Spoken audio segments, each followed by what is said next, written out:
Welcome back. Tonight, I have 3 scary stories for you. Stories you won't soon forget. Lock your doors, turn off the lights, and listen carefully. I'm Amelia, 28 years old. My first solo trip to Paris was supposed to be a liberating adventure, but it ended with a chilling sense of being watched. I arrived at a tiny studio apartment in the 18th arrondissement of Paris, near Montmartre. The apartment seemed charming, with large windows overlooking a cobblestone street and unique antique decor. The owner, a friendly middle-aged woman, handed me the keys and explained some basic things before leaving. The first night passed without incident, although I felt a slight, unexplainable unease. The next day, while getting ready, I noticed something strange about the bathroom mirror. It was a full-length wall mirror, but in its upper corner, there was a tiny, almost imperceptible hole. I leaned closer, and my heart pounded as I realized it wasn't a crack, but a small lens. I remembered stories about hidden cameras found in smoke detectors or other devices. With trembling hands, I used my phone's flashlight to get a closer look. The light reflected, confirming my suspicion. It was a very well-hidden pinhole camera facing directly into the shower area. Panic set in. I immediately covered the mirror with a thick towel and left the bathroom. I tried to calm myself, thinking it might just be paranoia. However, when I checked the property's reviews on Airbnb, I found an old review mentioning a strange feeling of being watched and an overly attentive owner. I decided not to wait any longer. I packed my belongings as quickly as possible, leaving the apartment within minutes.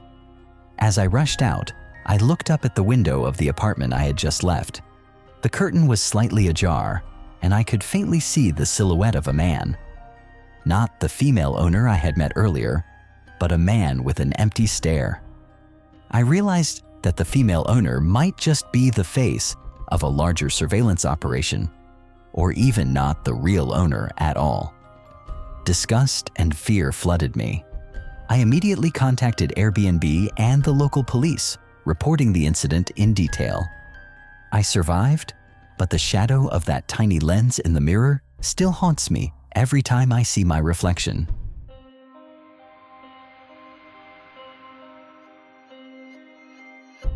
I'm Bima, 30 years old. I was just looking for a quiet place to work remotely for a week, but what I found was uncontrollable chaos.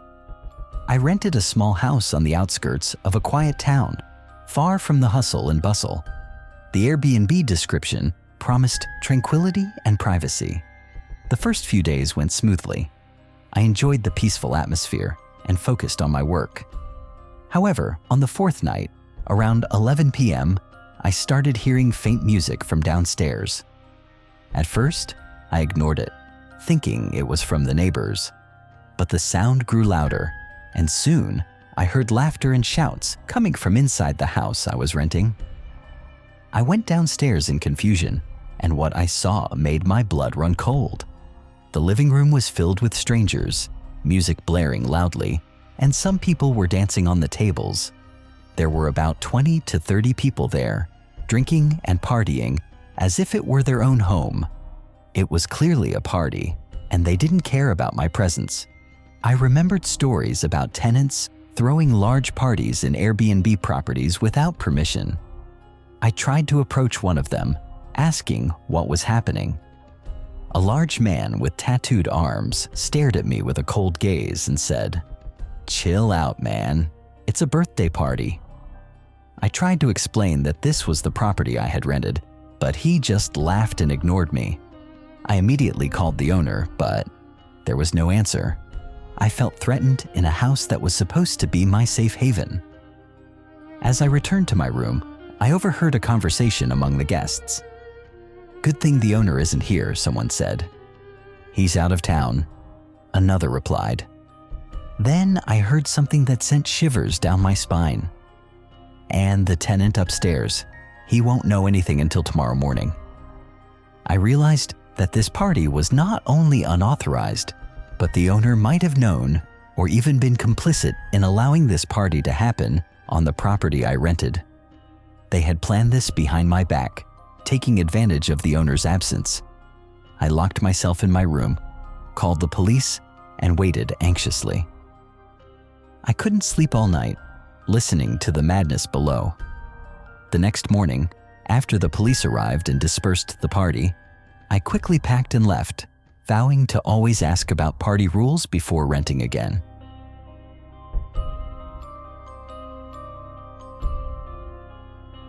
I'm Clara, 25 years old.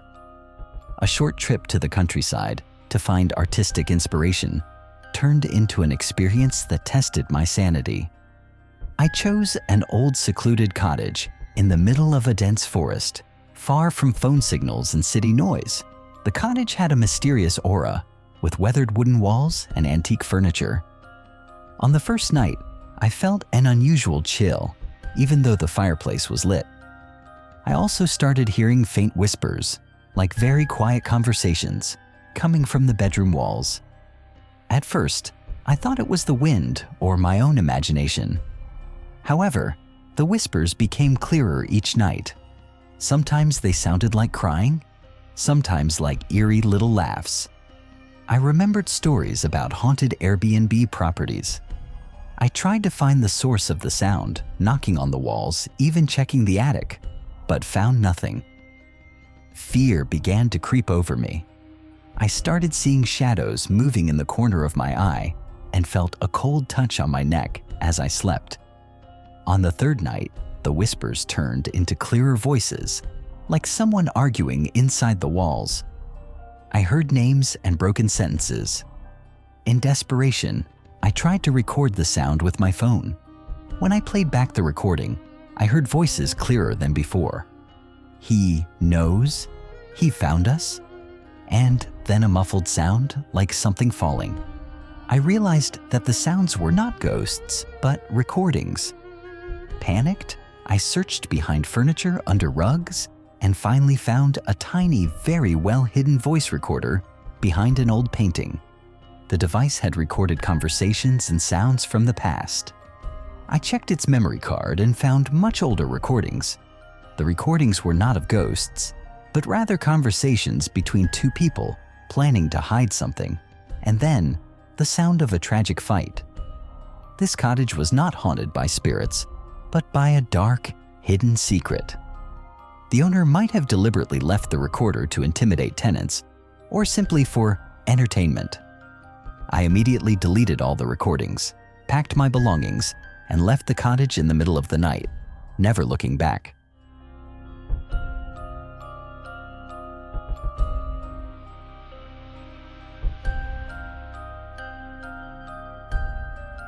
I'm David, 35 years old. A business trip to a new city turned into a deeply disturbing experience, making me question digital privacy. I rented a modern apartment in the city center. The owner, a seemingly friendly man, gave me complete instructions via text messages. The apartment was equipped with smart technology, including a Wi-Fi connected thermostat and an automatic lighting system. I didn't think much of it. On the second day, there was a brief power outage, which caused the Wi-Fi to disconnect. A few minutes later, I received a message from the owner. "Hi, your Wi-Fi is disconnected. Can you reconnect it? My thermostat is offline." I was surprised. How did he know so quickly? He wasn't even in the city, he said. I reconnected the Wi-Fi, feeling a little uneasy. My suspicion grew. I started noticing small things. Every time I turned on a light in a certain area, I would receive a message about unusual energy usage or, "Do you need help with the light settings?" Even when I opened a window, I would get a message about the room temperature changing. It was as if he was monitoring my every move. I remembered stories about owners who overly monitored tenants. I started to feel very uncomfortable. That night, I deliberately left the bathroom door open and spoke loudly on the phone, pretending to discuss different travel plans and that I would check out early. Suddenly, I received a message from the owner. "Oh, I hope you won't leave so soon. I've already arranged some restaurant recommendations for you." That was confirmation that he was listening. I realized that he wasn't just monitoring smart devices, but also had a hidden microphone, perhaps within those smart devices themselves. He wasn't just watching, but also listening. I immediately contacted Airbnb, explained the situation, and checked out that very night. The feeling of being watched was very real, and I vowed to always check every electronic device in a rental property.